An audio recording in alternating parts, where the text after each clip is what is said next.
আপনারা তো আমার আত্মীয় স্বজন, দূরের কেউ না।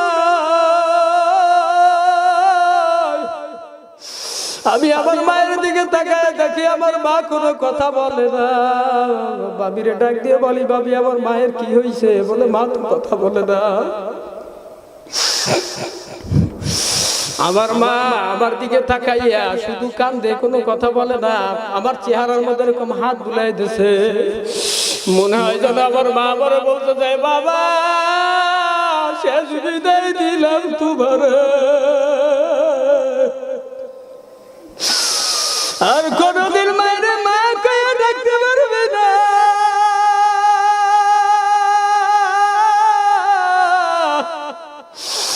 আল্লাহ দেবা বুনিয়ার মালিক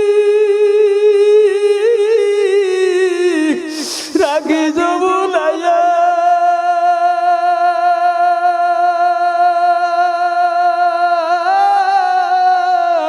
কোন দিন নিয়ে যাইবা বলো, কোন দিন জানি নিয়ে যাইবা মসজিদের পালকিতে সাজাইয়া। মাটির বাড়ি, মাটির দেওয়াল, মাটির নিচে আগুন ঘর। আল্লাহ যাদের জন্য সব করিলাম তারা একদিন হবে পর। বাইরে আমার বন্ধুরা আমার মায়ের কোনো মতে চেহারার উপরে জাগাইয়া তারপর ঘরের মধ্যে নিয়ে আসছি, ঘরের মধ্যে শোয়াইছি। মা আমার কোনো কথা বলে না, মায়ের এত নাকি আর কোনো কথা বলে না। আমার মতো মা হারা বাপরা কে কে একটু দেখে একটু হাত জায়গায় দেখেন না, কে কে আছেন মা হারা বাপরা? আল্লাহ তুমি সব মায়েদের জান্নাতবাসী করিয়ে দাও, আল্লাহ সব বাবাদের জান্নাতবাসী করিয়ে দাও। আমার ভাইয়ের আমার বন্ধুরা ঘরে আনার পরে মা তিনটা এরকম টান দিয়েছে, জোরে শ্বাস নিছে। তিনটা শ্বাস নেওয়ার সাথে সাথে মা আমার দুনিয়া থেকে বিদায় হয়ে গেছে। তখন আমি বুঝি নাই যে আমার মা দুনিয়া থেকে বিদায় হয়ে গেছে। এই ডাক্তার শাহিন ভাইয়ের খবর দিয়ে, শাহিন ভাই গেছে প্রেসার মেশিন দিয়ে মাপছে। সে বুঝতে পারিয়াও আমাকে কিছু বলে নাই, বলছে ডাক্তারখানা নিয়ে যাও। অ্যাম্বুলেন্স খবর দিয়েছে, অ্যাম্বুলেন্স ডাক্তারখানা নিয়ে গেছি। ডাক্তার এসেছি করছে, পরীক্ষা করছে, ডাক দিয়া বলে ভাই তোমার বার দুনিয়ার মধ্যে নাই, এর দুনিয়ার মানুষ ভালো মানুষ ঘরের মধ্যে রাখিয়া আসছি,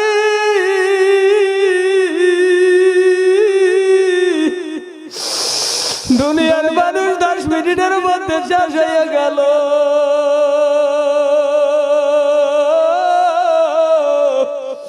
তুমি আমি একবার চলে যাব বাবারে। মৃত্যু কারণে বলি আসে না, কখন কার মৃত্যু হয়ে যাবে,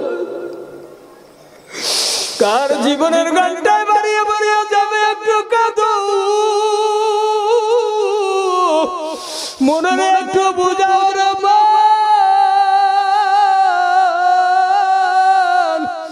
সবাই কিন্তু বেশি নাই। আউযু বিল্লাহি মিনাশ শাইতানির রাজীম।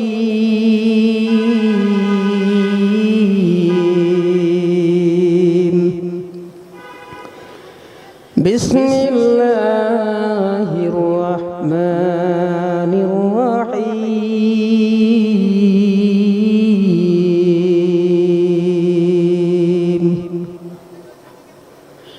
কুল ইন কুনতুম তুহিব্বুনাল্লাহ ফাত্তাবিউনি ইউহিব্বুকুমুল্লাহ ويغفر لكم ذنوبكم والله غفور رحيم. وقال تعالى إن الله وملائكته يصلون على النبي يا أيها الذين آمنوا صلوا عليه وسلموا تسليما.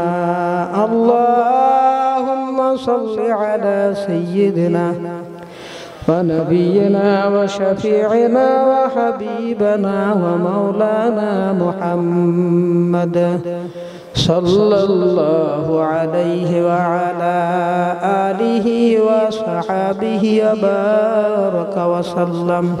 جورا شر محبت بولي اللهم صل على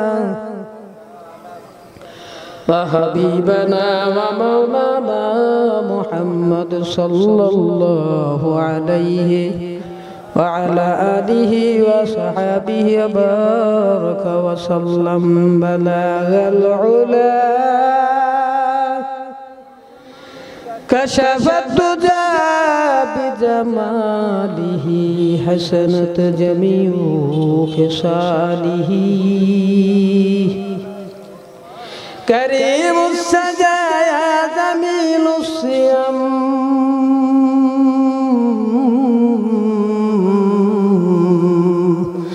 نبيع البرايا شفيع العمم.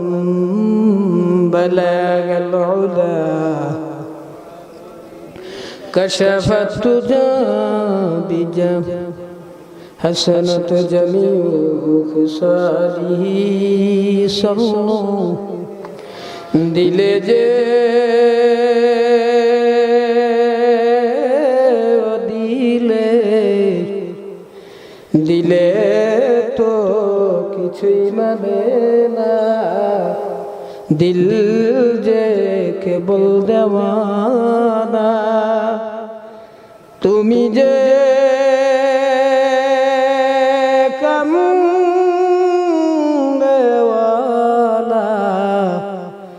ঘুমিয়ে সোনার মদিনা। বালাগাল উলা কাশাফাত তুজা বিজামা হাসানাত জামিউ খিসালিহি। ইমাম রাসূল মে মিশওয়ার সবি আমিনে খোদায়া মোহাব্বত জিবরিল। বালাগাল উলা কাশাফাত তুজা বিজামা হাসানাত জামিউ খিসালিহি। সাল্লু আলাইহি। আলহামদুলিল্লাহ। মুহতারাম হাজিরিন, আল্লাহ পাক রব্বুল আলামিনের দরবারে লাখ কোটি শুকরিয়া আদায় করতে যে মহান আল্লাহ পাক রব্বুল আলামিন আপনাকে আমাকে মায়া করে মহব্বত করে ভালোবেসে আজকে এই মহতি জলসায় আসার বসার মতো তৌফিক দান করলেন। এর জন্য শুকরিয়া তান বলে আলহামদুলিল্লাহ। সুন্দর একটা জান্নাতি বাগান, জান্নাতি মজলিস, আল্লাহওয়ালা মজলিস, জাকিরিনদের মজলিস। এখানে আসতে পারে খুশি না বেজার? একটু জোরে বলেন, খুশি না বেজার? ওরে ভাই, মুসলমানের আওয়াজ তো হবে উচ্চ স্বরে। কোন স্বরে বলেন? জোরে বলেন। মুসলমান আস্তে কথা বলতে জানে না। মুসলমানের আওয়াজ এত জোরে হবে যে কাফেরদের শুনলে হৃদয়ে কম্পন শুরু হবে, এরকম আওয়াজ দিতে হবে। খালিদ বিন ওয়ালিদ রাদিয়াল্লাহু তাআলা আনহু, তাকে জিজ্ঞাসা করা হলো, বলো 1 লাখ সৈন্যের সাথে তোমার কতজন সৈন্য লাগবে যুদ্ধ করার জন্য? বলে, ইয়া রাসূলুল্লাহ, আমি একাই যথেষ্ট। জোরে বলেন সুবহানাল্লাহ। বলে, খালিদ এই কথা কেমনে বললা? বলে, হুজুর আপনিই তো বলছেন যারা জিকির করে তাদের দিল জিন্দা, আর যারা জিকির করে না তারা হলো মুর্দা। হুজুর 1 লক্ষ কেন, 2 লক্ষ সৈন্যের সাথে আমি খালিদ একাই যথেষ্ট। আমরা আলহামদুলিল্লাহ মানুষ যাই হয়েছি, একটু যদি আওয়াজ দেন তাহলে আলহামদুলিল্লাহ অনেক দূরে চলে যাবে এই কজন মানুষ হলেও। কারণ মুসলমান কোনোদিন মাথা নত করে না কারো কাছে। কাজী নজরুল ইসলাম তার কবিতার মধ্যে লিখছে যে মুসলমান কারো কাছে মাথা নত করে না একমাত্র আল্লাহ ছাড়া। এই জন্য আমরা কারো কাছে মাথা নত করতে কি নাই রাজি। এই মাহফিলটা হয়েছে, সুন্দরভাবে আয়োজন হয়েছে। এই মাহফিলের জন্য অনেক কষ্ট করা লাগছে আমাদের। মানুষের ধারে ধারে গেছে, অনেকে টাকা দিয়েছে, চাঁদা দিয়েছে, অনেকে দেয় না। অনেকে বলছে এত মাহফিল লাগে কি? অনেকে বলছে খুব আফসোস লাগছে যে ছোট ছোট ভাইদেরকে নিয়ে মাহফিলটা আয়োজন করছি, কত জায়গায় দৌড়াইছি, অনেক জায়গায় দৌড়াইছি। আসলে যারা মাহফিলকে ভালোবাসে তারা চাঁদা দিছে, আর যারা মাহফিলকে ভালোবাসে না তারা কি চাঁদা তো দেয়ই নাই, বরঞ্চ কটূক্তিমূলক কথা আমাদেরকে বলছে। কথা বুঝাইতে পারছি ভাইরা? আমার খুব কষ্ট লাগছে। আমরা যদি আজকে একটা ওয়াজের গানের মঞ্চ দিতাম তাইলে দেখতেন সবাই চাঁদাও দিত আর সব কিছু করতো, সব মুরব্বীরা লাফাই লাফাই করতো। কথা কয় না? আরে বাবা, আল্লাহ পাক রব্বুল আলামিন হেদায়েত দিবেন কাকে? আল্লাহ তাআলা ভালো জানেন। কিন্তু হেদায়েতের মাধ্যমগুলো মাহফিল। আল্লাহ ওয়ালা আপনি কেমনে হবেন বলেন? কোথায় গেলে আল্লাহ ওয়ালা হওয়া যায়? মাধ্যম তো দরকার। কথা কয় না?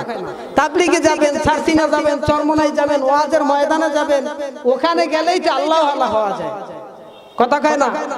আর আল্লাহ ওয়ালা হইতে হলে কি দরকার? বেশি বেশি আল্লাহ তাআলার জিকির করা দরকার। কার? জোরে বলেন, জোরে বলেন। আল্লাহর জিকির করা দরকার। এই জন্য কিতাবের মধ্যে আসছে আল্লাহর ওলি হইতে হলে মুফতি হওয়া লাগে না, পীর হওয়া লাগে না, মুহাদ্দিস হওয়া লাগে না, টাইটেল পাস হওয়া লাগে না, উলা পাস হওয়া লাগে না, এমপি মন্ত্রী মিনিস্টার হওয়া লাগে না, চেয়ারম্যান হওয়া লাগে না।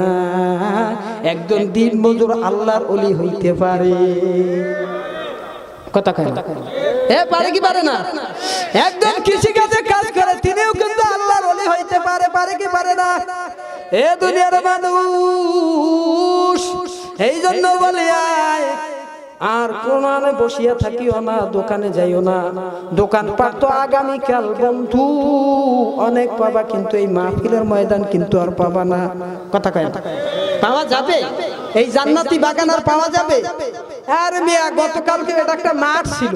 কথা কয় না? গতকালকেও কি ছিল? মাঠ ছিল। আজকে আয়োজন হয়ে গেছে, এটা জান্নাতের বাগান হয়ে গেছে। আর এই জান্নাতি বাগানে আল্লাহর ফেরেশতারা যতক্ষণ পর্যন্ত শেষ হবে না ততক্ষণ পর্যন্ত আল্লাহর রহমত সাকিনা বর্ষণ করতেই থাকে, করতেই থাকে। জোরে কম সুবহানাল্লাহ।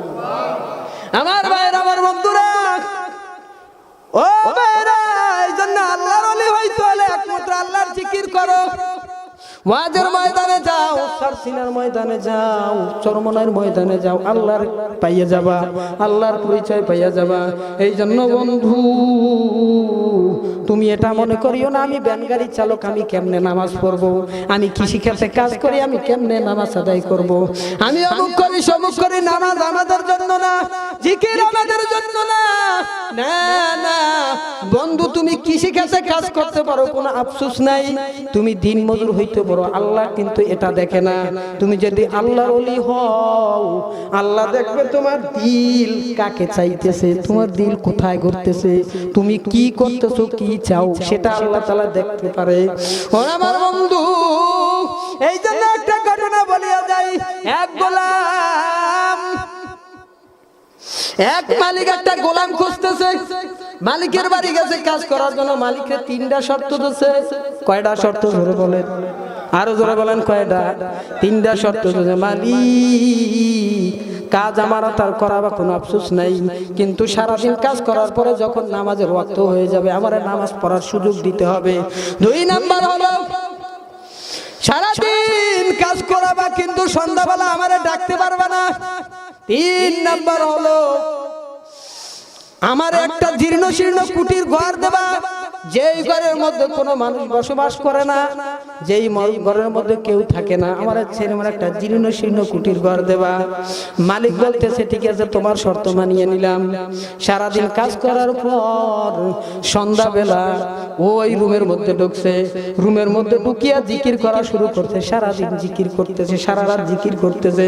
রাত্র যখন গভীর, সে ডাক দিয়েছে, মালিক আমার, সারাদিন দুনিয়ার মালিকের কাজ করছি, ও মালিক তোমার একটু আমি সময় দিতে পারি নাই, আল্লাহ তুমি আমারে মাফ করিয়া দিও। আল্লাহ তোমার চাহিদা আমি পূরণ করতে পারি নাই। এই কথা বলে আর কাঁদে, সারা রাত এরকম ইবাদতে কাটায় দেয়। আবার সকালবেলা হলে দুনিয়ার মালিকের কাজ করতে থাকে। 1 দিন 2 দিন 5 দিন 7 দিন চলে গেছে, কয়েক মাস চলে গেছে। কয়েক মাস হওয়ার পর সন্ধ্যাবেলা আবার এই রুমের মধ্যে ঢুকছে। রুমের মধ্যে ঢুকছে, ওই ঘরের মধ্যে কোনো আলো নাই, বাতি নাই, গভীর রাত। সিজদায় পড়িয়া যখন আল্লাহর কাছে যাইতেছে, কান্না করতেছে, ওইদিকে দুনিয়ার মালিক চিন্তা করতেছে আমার গোলামের আমার একটু দরকার কাজের জন্য, যাই একটু গোলামের ডাকিয়ে নিয়ে আসি। যখন গোলামের ঘরের মধ্যে ঢুকছে, ঘরের মধ্যে মানে ঘরের বাইরে থেকে দেখতেছে যে ঘরটা দূর থেকে আলোকিত দেখা যায়। কে রে? ওই ঘরের মধ্যে কোনো কারেন্ট নাই, আলো নাই, বাতি নাই, কোথা থেকে আলো আসলো? হঠাৎ করে তাকায় দেখে ঘরের চাল ফাঁকা হইয়া আসমান থেকে আলো বের হয়ে গেছে। আরেকটু জোরে বলুন সুবহানাল্লাহ। আসমান থেকে নূরের আলো ওই ঘরের মধ্যে ঢুকিয়ে গেছে, আর ওই গোলাম দুইটা হাত জায়গায় কাঁদতেছে, মালিক আমার তুমি আমারে মাফ করিয়ে দিও। এ দুনিয়ার মানুষ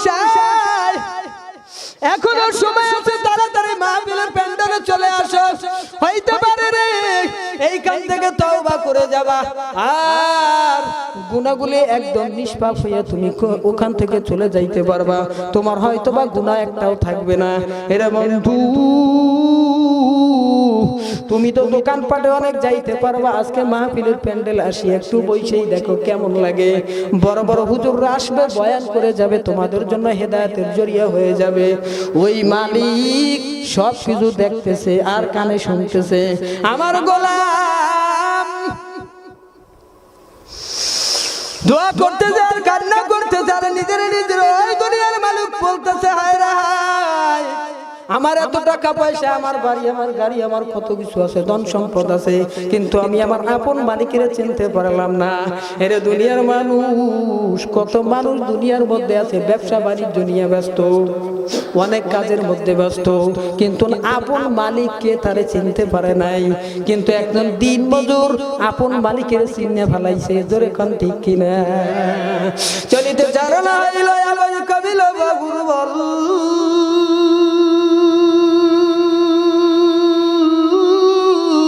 অতীত জীবনে কাহিনী স্মরণে নয়নে ঝরছে জল, জড় তমগ্ন হইল রসনা বাদ নাই সার মুখে, সকল সাহস কমিল আমার ভীতি বরা শুধু বুকে। এ চেয়ারম্যান, মেম্বার, এ কমিশনার, এমপি, মন্ত্রী, মিনিস্টার, মনে রাখিয়া দিও তোমার এত বড় বাহাদুরি, তোমার এত বড় ক্ষমতা একদিন কিন্তু সব হয়ে যাবে, শেষ হয়ে যাবে, তুমি কিছুই ধরে রাখতে পারবে না। এই টাকাও ধরে রাখতে পারবে না, ক্ষমতাও ধরে রাখতে পারবে কি পারবে না বলেন? হ্যাঁ পারবে, পারবে, কোনদিন পারবে? আর পারছে কোনদিন? কেউ পারবে, আমরাও পারবো। তোমার হুজুরগিরি, তোমার মুফতিগিরি, তোমার চেয়ারম্যানগিরি, একটা সাইড একটা ব্যক্তি কথা কয় সব শেষ হয়েছে। তো এরকম হাঁটতেছে হাঁটতেছে, আল্লাহ তাআলা একটা ধরে একটা পাচার মারছে, শেষ কথা কয়। হ্যাঁ এরকম হয়েছে না? আমাদের বেলায় এরকম হইতে পারে। এই জন্য কবি বলে কোথা থেকে আগমন, কোথায় চলে যাবি রে, কে আনিল কোথা থেকে জানা নাই ববে, কে আনছে জোরে বলেন, আরেকটু জোরে বলেন, কে আনছে? যেই মালিক আমাদেরকে দুনিয়ার মধ্যে আনছে, সেই মালিকের গোলামি করা লাগবে কি লাগবে না? আরেকটু জোরে বলেন, লাগবে কি লাগবে না? তাইলে মসজিদ গুলো কেন ফাঁকা হয়ে যায়? আজানের পরে কই দেখি না মুসল্লিরা মসজিদের মধ্যে ঢুকছে, মসজিদে আজান হয়, জামাত হয়, 3 জন 4 জন মুসল্লি নিয়ে নামাজ পড়া লাগে, ফজরের সময় মুসল্লি পাই না। কোথায় যাও? তুমি কি একদিনও চিন্তা করো নাই তুমি যে রাত্রবেলা ঘুমাইছো, ওই রাত্রবেলা ঘুমানোর পরে সকালবেলা যদি তুমি ঘুম ভাঙে, তাইলে তুমি সকালে সূর্যের মুখ দেখতে পারবা, আর যদি ঘুম না ভাঙে বন্ধু, তুমি কিন্তু ওই সূর্যের মুখ দেখতে পারবা না। এই জন্য কবি বলে একদিন বিয়ার সাজনে সাজবে সবাই, বলেন একদিন বিয়ার সাজনে সাজবে সবাই, কন্যা কন্যা, একদিন বিয়ার সাজনে সাজবে সবাই, বিয়ার সাজনে সাজবে সবাই, কেউ কানে কেউ বর, কেউ বা 2 দিন আগে সাজবো, কেউ বা 2 দিন পর, কেউ বা 2 দিন আগে সাজবো, কেউ বা 2 দিন পর, কেউ বা যাবে আনতে কাপড়, বলেন কেউ বা যাবে আনতে কাপড় দোকানে বাজারে, তোমার শোয়াইয়া রাখবে তোমারই উঠানে। বলেন, তোমার শোয়াইয়া রাখবে তোমারই উঠানে। তুমি আমাদের সবগুলো দেখতেছি, কি হইতেছে আমার সাথে? আমি তখন লাশ। ও চেয়ারম্যান, এখন আর চেয়ারম্যান নাই, চেয়ারম্যানের লাশ পড়িয়া রইছে ওই উঠানের মধ্যে। এখন আর মেম্বার নাই, কমিশনার নাই, এখন ওই লাশ পড়িয়া রইছে। এখন আর মাতব্বর নাই, এখন ওই জায়গায় পড়িয়া রইছে। এখন আর হুজুরগিরি নাই, মুফতিগিরি নাই, মুহাদ্দিসগিরি নাই। বন্ধু, ওইখানে লাশ পড়িয়া রইছে, হুজুরের লাশ দেখা যায়। একটু পরে তার জানাজা হইয়া যাবে। এ বন্ধু, জানাজার কাতারে তোমারে আমারে শোয়াইয়া বন্ধু ইমাম সাহেব হাজির হয়ে যাবে দাবি দয়া ছাড়াইয়া। এবার বলে জানাজা শুরু হয়ে যাচ্ছে, 4 তাকবীরের সাথে জানাজা হয়ে যাবে। এরপর কবরের দিকে নিয়ে যাবে শেষ। আর কোনদিন ওখান থেকে আর ফিরে আসার কোন রাস্তা নাই। বন্ধু, এখনো সময় আছে, এখনো ফেরো ফেরো ফেরো ফেরো। তোমাদের হাতে ধরে বলে যাই, পায়ে ধরে বলে যাই, এখনো ফেরো। আমার মায়েরও তো আমি কেক খাওয়াইয়া তারপর চলে গেছিলাম, ভালো মানুষ। সকালবেলা কেক খাওয়াইছি, সকালবেলা কেক খাওয়াইছি বিজয়া বিজয়া। আর মাকে বলছি, মা চিন্তা করিও না, আমি মাদ্রাসা থেকে আসিয়া তোমার নিয়ে যাব, ডাক্তারখানা নিয়ে যাব। মা বলছে, যাও সোনা, তাড়াতাড়ি ফিরিয়ে আসো। আমি মনে হয় বাঁচবো না, আমার মনে হয় তুমি আর পাইবা না। আমি বলছি, মা তুমি তো সব সময় এরকম কথা বলো, তুমি তো আমাকে প্রায় সময় বলো আমি আর বাঁচবো না, আমি আর কোনোদিন সুখের মুখ দেখতে পারবো না। কই আল্লাহ তো তোমার নাই নাই, এখনো তুমি জীবিত। মা ডাক দিয়া বলে, বাবা আজকে আর আমারে তুমি রাখতে পারবা না, আমি বলিয়া দিলাম। এই কথা বলার পর আমি মাদ্রাসায় চলে আসি। 10 মিনিট হয় নাই, এর মধ্যে আমার ফোন দিয়েছে, চলো তাড়াতাড়ি আসো। ভাবি আমার ফোন দিয়েছে, তাড়াতাড়ি আসেন, মা পড়িয়ে গেছে। বাথরুমে যাওয়ার সময় যাইয়া দেখি মা আমার পড়িয়ে গেছে, কোনো কথা বলে না, কুতিয়ে দর দর দর দর করিয়া পানি পড়তেছে। আমি মায়ের মা কয়ে ডাকি, মা কথা বলে না কেন?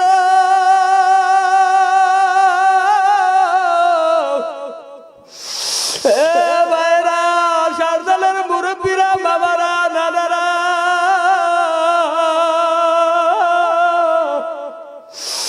আপনারা তো আমার আত্মীয় স্বজন, দূরের কেউ না। আমি আমার মায়ের দিকে তাকায় দেখি আমার মা কোনো কথা বলে না। বাবিরে ডাক দিয়ে বলি, বাবি আমার মায়ের কি হয়েছে? বলে, মা তো কথা বলে না। আমার মা আমার দিকে তাকাইয়া শুধু কান্দে, কোনো কথা বলে না। আমার চেহারার মধ্যে এরকম হাত বুলাই দিছে, মনে হয় যেন আমার মা আবার বলতে চায়, বাবা শেষ বিদায় দিলাম তোমার, আর কোনদিন মায়ের মা কয়ে ডাকতে পারবে না।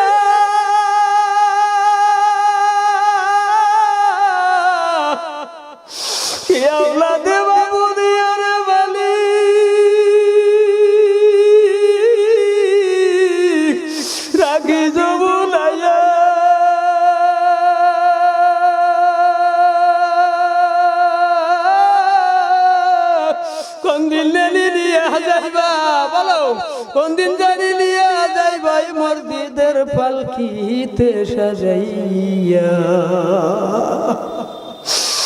মাটির বাড়ি মাটির দেওয়াল, মাটির নিচে আগুন ঘর। আল্লাহ যাদের জন্য সব করিলাম তারাও একদিন হবে পর। বাইরে আমার বন্ধুরা, আমার মায়ের কোনো মতে চেহারা উপরে জাগাইয়া তারপর ঘরের মধ্যে নিয়ে আসছি, ঘরের মধ্যে শোয়াইছি। মা আমার কোনো কথা বলে না, মায়ের এতটা কি আর কোনো কথা বলে না। আমার মতো মা হারা বাপরা কে কে একটু দেখে, একটু হাত জায়গায় দেখেন না, কে কে আছেন মা হারা বাপরা? আল্লাহ তুমি সব মায়েদের জান্নাতবাসী করিয়া দাও, আল্লাহ সব বাবাদের জান্নাতবাসী করিয়া দাও। আমার ভাইয়ের, আমার বন্ধুরা, ঘরে আনার পর মা 3টা এরকম টান দিছে, জোরে শ্বাস নিছে। 3টা শ্বাস নেওয়ার সাথে সাথে মা আমার দুনিয়া থেকে বিদায় হয়ে গেছে। তখন আমি বুঝি নাই যে আমার মা দুনিয়া থেকে বিদায় হয়ে গেছে। এই ডাক্তার শাহিন ভাইয়ের খবর দিয়ে শাহিন ভাই গেছে প্রেসার মেশিন দিয়ে মাপছে। সে বুঝতে পারিয়াও আমাকে কিছু বলে নাই, বলছে ডাক্তারখানা নিয়ে যাও। অ্যাম্বুলেন্স খবর দিয়েছে, অ্যাম্বুলেন্স ডাক্তারখানা নিয়ে গেছি। ডাক্তার এসেছি করছে, পরীক্ষা করছে, ডাক দিয়া বলে ভাই তোমার বার দুনিয়ার মধ্যে নাই, এর দুনিয়ার মানুষ ভালো মানুষ ঘরের মধ্যে রাখি আসছি,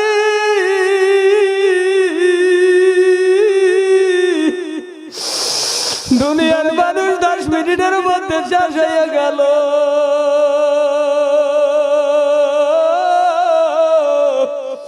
তুমি আমি একবার চলে যাব বাবারে। মৃত্যু কারোর বলি আসে না, কখন কার মৃত্যু হয়ে যাবে, কার জীবনের ঘন্টায় বাড়িয়ে বাড়িয়ে যাবে। একটু কাঁদো, মনে একটু বুঝাও রে মা।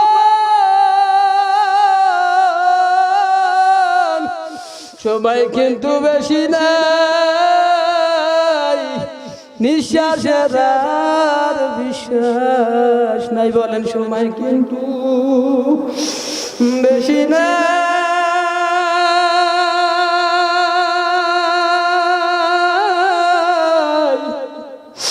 নিঃশ্বাসের আর বিশ্বাস নাই। এই জন্য বাবাদেরকে বলবো, পায়ে ধরিয়ে বলি, হাতে ধরিয়ে বলি, এখনো সময় আছে। ফেরো ফেরো। আপনারা যদি বলেন হুজুর 100 বার পাও ধরেন তাহলে ফিরবো, তাহলে নামাজ ছাড়বো না, মিথ্যা কথা বলবো না, সুদ আর কোনোদিন খাবো না, রোজাও রাখবো, ইসলামী নিয়ম অনুযায়ী আমরা চলতে রাজি, নবীর সুন্নাত মোতাবেক চলতে রাজি। আমি 100 বার পাও ধরতে আপনার রাজি আছি। এরপরও ফেরেন, এরপরও ফেরেন। আরে বন্ধুরা, ওই গোলাম ডাক দেছে মালিক, মনে আছে না? ওই গোলাম ডাক দেছে মালিক, সারাদিন দুনিয়ার মালিকের কাজ করে তোমার কাজ করতে পারি না। ও আল্লাহ, তুমি আমারে মাফ করিয়া দেও, তুমি আমার উপরে রাগ হইও না। একদিনে তো আমরা তাহাজ্জুদের সময় আল্লাহর এরকম বলি নাই, বলিনি আল্লাহ এই গভীর রাত তুমি আর আমি, আমি আর তুমি। আয় আল্লাহর কেউ দুনিয়ার কোন মানুষ দেখে না আল্লাহ, তুমি আর আমি, আমি আর তুমি। আল্লাহ তোমার কাছে আমি চাইতেছি, দুনিয়ার কোন মানুষের কাছে চাই না। আল্লাহ দিবে কি দিবে না জোরে বলেন, জোরে বলেন, দিবে কি দিবে না? একটু চাওয়ার মতো চাও, দেখো আল্লাহ দেয় কিনা। আমার মা তো আমার নিয়ে বলছে আল্লাহ তুমি আমার ছেলেটারে আলেম বানাও, কবুল হয়ে গেছে, আলেম হয়ে গেছি। আমার বাবা আমার মাদ্রাসায় ভর্তি করিয়া দুনিয়া থেকে চলিয়ে গেছে, কিন্তু আমি আলেম হয়েছি দেখতে পারে নাই। আমি আমার মায়ের জানাজা পড়াইছি, কত সৌভাগ্য, কথা কয় না? হ্যাঁ, কত সৌভাগ্য। নিজে হাতে দাফন করছি, কবরের মধ্যে রাখছি। তার কত কপাল ভালো ছিল, আমার মতো আলেম পাইছিল। এরে বন্ধু, এই জন্য বলি আপনাদের হাতে ধরে পারিয়ে ধরে এখনো বোঝেন, বুঝে শুনে তারপর কবরে যাইয়েন। ওই গোলাম নাম দিয়া বলে মালিক তুমি আমার উপরে রাগ হইও না, দুনিয়ার মালিক শুনতেছে, ধরতেছে ঘরের ভিতরে যাইয়া বলতেছে ও বিবি সর্বনাশ হয়ে গেছে। বলে কি? বলে এই গোলাম তো সাধারণ গোলাম না। বলে কি হয়েছে আমার একটু খুলিয়া বলেন। বলে আমি যখন আমার এই গোলামকে ডাকতে গেছি, যখন ওর ঘরের জীর্ণ একটা ছিদ্র আছে, ওই ছিদ্র দিয়ে যখন তাকাইছি, দেখতেছি সমস্ত আসমানের তারাগুলো তার ঘরের মধ্যে পড়িয়ে গেছে। আর ওই মালিক আল্লাহর কাছে কান্নাকাটি করতেছে, রোনাদারি করতেছে, না না আমার বাড়ির কাজ ওর দ্বারা এখন আর করানো যাবে না। ও যতদিন আমার বাড়ি থাকবে, খাবে, ওর দ্বারা আর কোনো কাজ করানো যাবে না। ওর যা যা লাগবে আমি দিয়ে দিব। এই কথা বলার পরে যখন বসছে, ওই গোলাম দূর থেকে শুনছে, কানের মধ্যে চলে গেছে তার আওয়াজটা। এইবার ওই গোলাম দোয়া করতেছে, মালিক তোমার আমার সাথে যে সম্পর্ক, ভালো করে বুঝছেন, ভালো করে বুঝছেন জিনিসটা, তোমার আমার সম্পর্ক এটা দুনিয়ার মানুষ জানিয়ে ফেলাইছে। ও আল্লাহ, আমি এখন আর দুনিয়াতে বাঁচতে চাই না। চিন্তা করে, আর আমরা একটু 5 ওয়াক্ত নামাজ পড়লে টোক্কা দিলে কি ওই নামাজি মুসল্লি, কথা কয়, কথা কয় না। মুসল্লি হইছে বড় মুসল্লি, আরে কতদূর মুসল্লি হইছে। আর এই গোলাম বলছে আল্লাহ তোমার সাথে আমার যে সম্পর্ক দুনিয়ার মানুষ জেনে গেছে, আল্লাহ আমি আর এই দুনিয়াতে থাকতে চাই না, তুমি আমার উঠায় আনো। যেই বলছে সাথে সাথে আল্লাহ তাআলা আজরাইলকে পাঠাইয়া তার জান কবজ করিয়ে দিয়েছে। জোরে কোন দাস সুবহানাল্লাহ। খেলা কার, আরো জোরে বলেন কার, আরেকটু জোরে বলেন কার। এইরকম আল্লাহর ওলি হওয়া লাগবে। একজন দিন মজুর যদি বলতে যাতে তোমার সাথে আমার সম্পর্ক, তাইলে আমাদের সম্পর্ক কার সাথে? হ্যাঁ জি না, শয়তানের সাথে। কথা কয় কার লাগে? শয়তানের লাগে সম্পর্ক। এই জন্য আল্লাহর সাথে আমরা সম্পর্কও করতে পারি না, আর ওই গভীর রাত আল্লাহরে ডাকতেও পারি না। কথা কয় না। এই জন্য বাবা বন্ধুরা গভীর রাত একটু তাহাজ্জুদের সময় আল্লাহরে ডাক দিয়ে একটু মাথাটা নইয়া একটু জিকির করিয়া দেখেন, এত শান্তি আমি দেখছি, এত শান্তি, এত শান্তি। দিনের বেলা নামাজ পড়লে এতটা শান্তি লাগে না, যখন তাহাজ্জুদের সময় নামাজ পড়ি তখন এতটা শান্তি লাগে।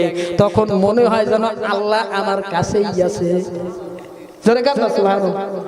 তখন মনে হয় আল্লাহ আমার কাছেই আছে। হে বন্ধু সময় আমার কম। বনি ইসরাইলের মধ্যে 3 জন যুবক আল্লাহর উপরে ঈমান আনছে, ঈমান আনা হয়ে গেছে। এখন বসে বসে মাওলা পাকের জিকির করতেছে, লা ইলাহা ইল্লাল্লাহ, লা ইলাহা ইল্লাল্লাহ, লা ইলাহা। জিকির করতেছে করতেছে ওই দেশের জালিম বাদশার কানে পৌঁছে গেছে। 3 যুবক 3 ভাই ঈমান আনার পরে জিকির করতেছে, মাওলা পাকের জিকির করে। ওই 3 যুবককে ডেকে নিয়ে আসো। 3 যুবককে ডেকে নিয়ে আসছে, ডাক দিয়া বলে জালিম বাদশা, ও যুবকরা কার ইবাদত করতেছে? বলে এক আল্লাহর গোলামি করতেছি। বলে যুবক আমি তো তোমাদের বড় খোদা, আমার ইবাদত করবা। জোরে কান্না। 3 ভাই ডাক দিয়া বলে ও বাদশা না না, আমরা কেন তোমার ইবাদত করব? তা হইতে পারে না, আমরা এক আল্লাহর উপরে ঈমান আনছি, তার ইবাদত করি, তার জিকির করি। বলে তোমরা যদি আমার গোলামি না করো তোমাদেরকে আমি মারিয়ে ফেলাইব। বলে যা মনে চায় আপনি করতে পারেন। সৈন্যদেরকে ডাক দিয়া বলে সৈন্যরা যাও, 3টা বড় বড় পাতিল ঠিক করো, ওই পাতিলের মধ্যে তেল গরম করো, ওই তেলের মধ্যে এদেরকে ছাড়িয়ে দাও।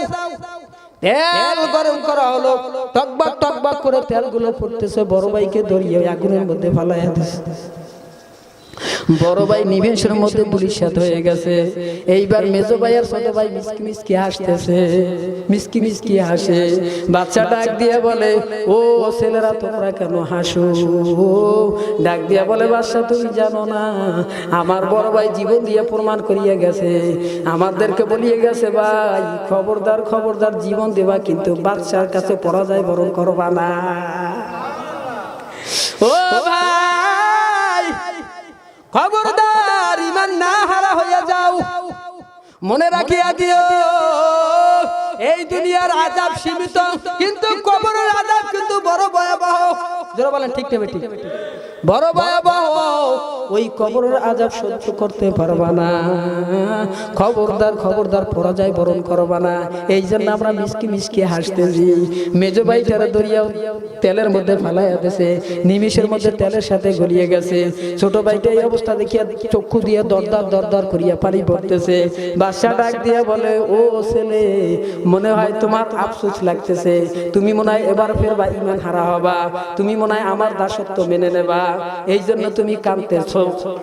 ওই যুবক ডাক দিয়া বলে বাদশা শোন, আমি এই জন্য কাঁদি না, আমি এই জন্য কাঁদি শোন, আমার মেজো ভাইকে যখন তুমি ফালাইছো সে তো দুনিয়া থেকে বিদায় হয়ে গেছে। আমি আল্লাহর কাছে এই আফসোসে কাঁদতেছি যে আল্লাহ এইরকম 100 জীবন যদি আমারে দিতা, আমি 100 জীবন তোমার জন্য বিলায়া দিতাম। নেই কবরা ভোগ বিলাসে কাম্য ছিল শাহাদাতের, ভিখারির বেশে কলিবা যাদের শাসন করিল আদা জাহান, তাই তো তারা ঘুমিয়া বিবর বাইরে বইছে ঝড় তুফান। কথা কয় না, কত ঝড় তুফান বাইরে বইতেছে, মানুষের খেয়াল নাই। কথা কয় না। কি হইতেছে দুনিয়ার মধ্যে খেয়াল নাই, নিজে মনে করছো আমি বাঁচি আমি বাঁচি আমি বাঁচি, আসলে নিজে যদি এইটা মনে করিয়া থাকো না না কেউ বাঁচতে পারবা না। আর এটা যদি মনে করো যে আমরা সবাই একসাথে ইসলামের খেদমত করব, তাইলে সবাই একসাথে বাঁচতে পারবো। কথা কয় না, হ্যাঁ তাহলে সবাই একসাথে বাঁচবো। এই জন্য কবি বলেন এই কোমরা ভোগবিলাসে কাম্য ছিল শাহাদাতের, ভিখারির বেশে কইবা যাদের শাসন কইল আধা জাহান, তাই তো তারা ঘুমিয়ে বিবর বাইরে বইছে ঝড় তুফান।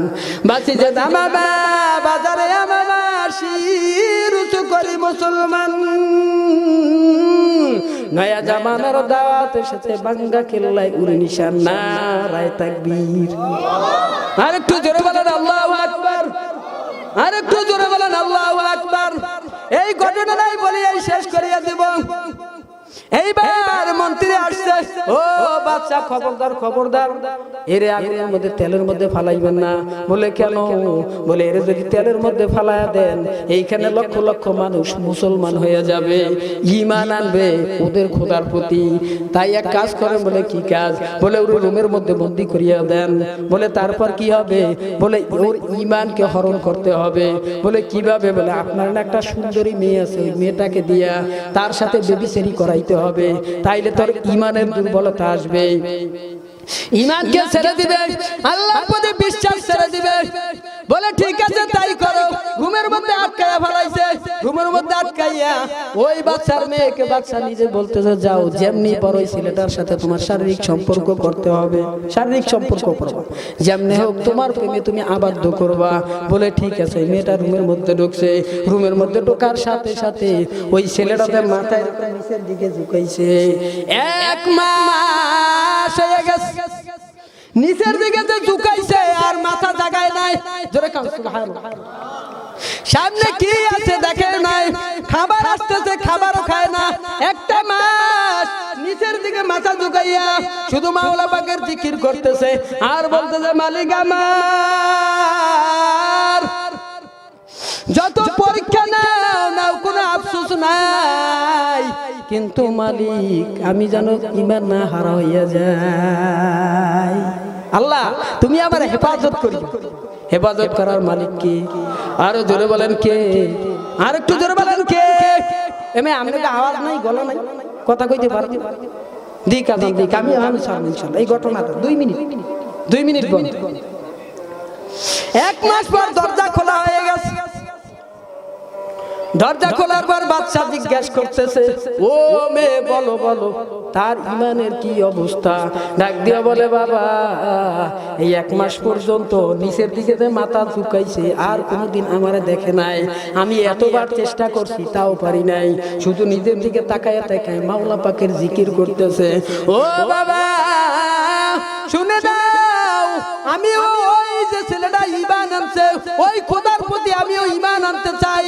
শুধু তাই নয়, শুনে নাও ওই ছেলেটার সাথে আমি বিবাহ বন্ধনে আবদ্ধ হইতে চাই। তাতে যদি তুমি আমারে মারিয়ে ফেলাও, কাটিয়ে ফেলাও, তেলের মধ্যে জাল দাও, আমার কোনো আপত্তি নাই। এদের ঈমান আর আমাদের ঈমান, আমাদের ঈমান 500 টাকা 1000 টাকা নোট দিলে শেষ। কথা কয় না? হ্যাঁ আছে না? এমে বয়ান করবো কোন সময়? সময় তো নেই, আজান দিয়ে দিছে। যাই হোক আল্লাহ তাআলা যতটুকু বললাম ঠিক ততটুকু আমল করার তৌফিক দান করুন। জোরে বলেন আমিন।